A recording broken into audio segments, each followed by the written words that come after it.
সকল বিপদ আপদ মুসিবত থেকে যদি মুক্তি পেতে চান, মাত্র 4টি আমল করুন। পৃথিবীতে প্রতিটি মানুষ চায় নিজেকে সেভ করতে, অর্থাৎ আল্লাহ সুবহানাহু ওয়া তাআলার অতি কাছের বান্দা হতে।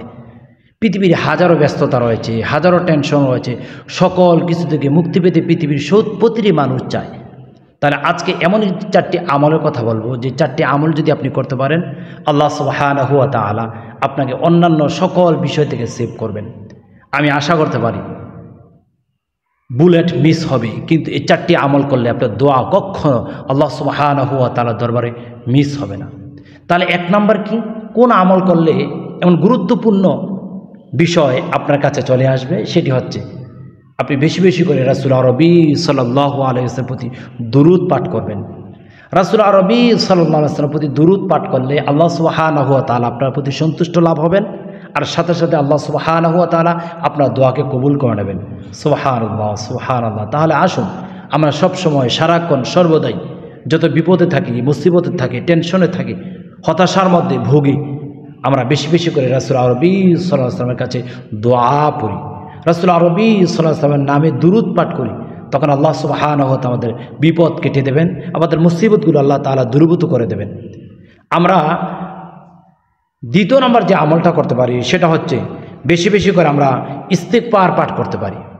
আমরা যদি অধিক হারে বেশি বেশি করে যদি ইস্তিগফার পাঠ করতে পারি, তাহলে যখনই দোয়া করব আল্লাহ সুবহানাহু ওয়া তাআলা আপনার দোয়াকে কবুল করে নেবেন।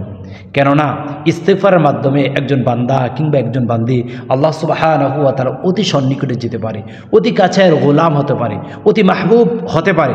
তার জন্য আমরা যদি বেশি বেশি করে যদি আল্লাহ সুবহানাহু ওয়া তাআলার কাছে মাথাকে নত করি, নতজানু যদি হই, আল্লাহ সুবহানাহু ওয়া তাআলা আমাদের দোয়াকে কবুল করবেন। টেনশন, হতাশা, মুসিবত থেকে আল্লাহ তাআলা আমাদেরকে মুক্ত করে দেবেন।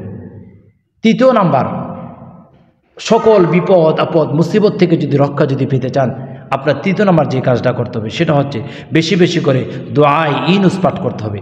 আপনারা সকলের অবগত রয়েছেন, হযরত ইউনুস আলাইহিস সালাম যখন বিপদে পড়েছেন, তখন পৃথিবীর কোনো কিছুর কাছে তিনি সাহায্য চান নাই, এমনকি মাছের পেটের মধ্যে তিনি রয়েছিলেন, মাছের কাছেও তিনি সাহায্য চান নাই। তিনি কি বলেছেন? লা ইলাহা ইল্লা আনতা সুবহানাকা ইন্নী কুনতু মিনাজ জালিমিন। আবার রিপিট করছি, লা ইলাহা ইল্লা আনতা সুবহানাকা ইন্নী কুনতু মিনাজ জালিমিন। যখন আল্লাহ সুবহানাহু ওয়া তাআলাকে স্মরণ করে এ দোয়া পাঠ করলেন, আল্লাহ সুবহানাহু ওয়া তাআলা তাকে মুক্ত করে দিলেন। সুবহানাল্লাহ সুবহানাল্লাহ।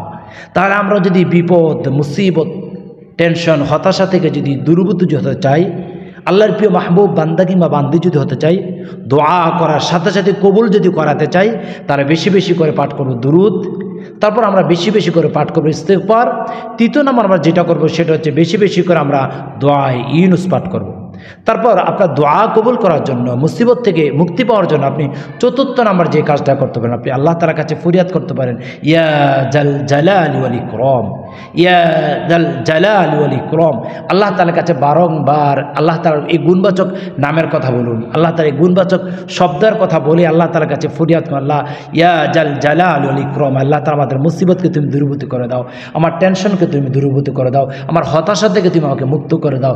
তখন দেখবেন আল্লাহ সুবহানাহু ওয়া তাআলা আপনাকে প্রিয় করে নেবেন ইনশাআল্লাহ। আবার বলছি, বুলেট মিস হবে। এভাবে যদি আল্লাহ তাআলার কাছে দোয়া করতে পারেন, দোয়া কখনো মিস হবে না। তাহলে আসুন না আল্লাহ তাআলার কাছে নতজানু হয়, ইস্তিগফার পাঠ করি, অধিক হারে রাসূলের প্রতি দুরূদ পাঠ করি, ইয়া জাল জালালি ওয়াল ইকরাম পাঠ করি, দোয়া ইউনুস পাঠ করি। যদি করতে পারি, আল্লাহ সুবহানাহু ওয়া তাআলা আমাদেরকে তার প্রিয় মাহবুব বান্দা করে নেবেন। যদি প্রিয় মাহবুব বান্দা হতে পারি, তাহলে নিমেষে আল্লাহ তাআলার কাছে যা চাইব সাথে সাথে আল্লাহ তাআলা কবুল করবেন। আশা করি আমার এই মেসেজগুলো শুনে আপনি নিজে আমল করবেন এবং অন্যদের কাছে শেয়ার করে দ্বীনের প্রচারে আপনি এগিয়ে আসবেন।